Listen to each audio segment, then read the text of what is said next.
இப்போ எங்கள் ஆயா வைக்கிற மாதிரியே கருவாட்டு குழம்பு நான் வைக்க போகிறேன். வச்சுக்கலாம். எண்ணெய் ஊற்றியாச்சு. கடுகு போட்டுக்கலாம். வெங்காயம் போட்டுக்கலாம். கருவேப்பிலை போட்டுக்கலாம். பூண்டு போட்டு நல்லா வதக்கிடலாம். தக்காளி போட்டுக்கலாம்.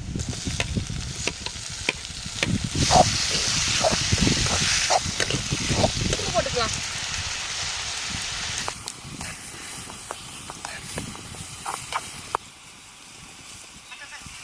இப்போ மாங்காவும் போட்டால் புளிக்கும், புளியும் போட்டால் புளிக்கும்னு சொல்லுவாங்க. ஆனால் இருந்தாலும் மாங்காய் ஒரு துண்டும் புளி கொஞ்சம் கழிச்சுட்டுனா டேஸ்ட் நல்லாயிருக்கும். அப்போ இன்னும் சூப்பராக இருக்கும் குழம்பு. அப்போல்லாம் எங்கள் ஆயா இப்படி தான் எனக்கு வச்சு கொடுப்பாங்க. நல்லா தக்காளி வதங்கின பிறக்கும் கத்திரிக்காய், மாங்காய், முருங்கைக்காய் எல்லாம் போட்டு இப்போ வதக்கலாம்.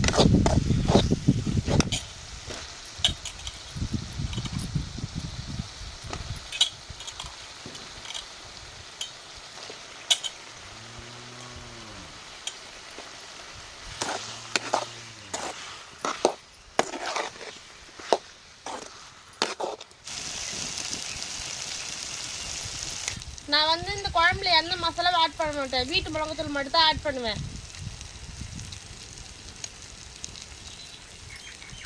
மிளகாத்தூள் மட்டும் தண்ணி ஊற்றணும். நல்லா வதங்கணும். புளி தண்ணி ஊற்றிக்கலாம்.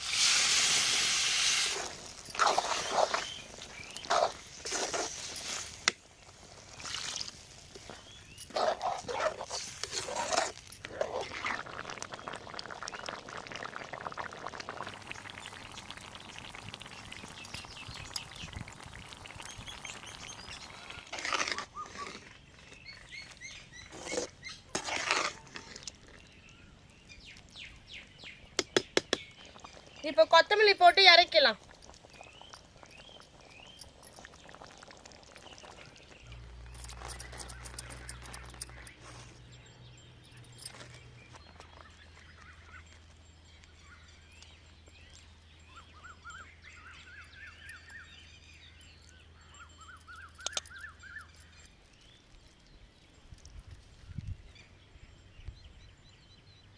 எங்கள் ஆயா எனக்கு சின்ன வயசில் இதேமாதிரி செஞ்சு கொடுப்பாங்க.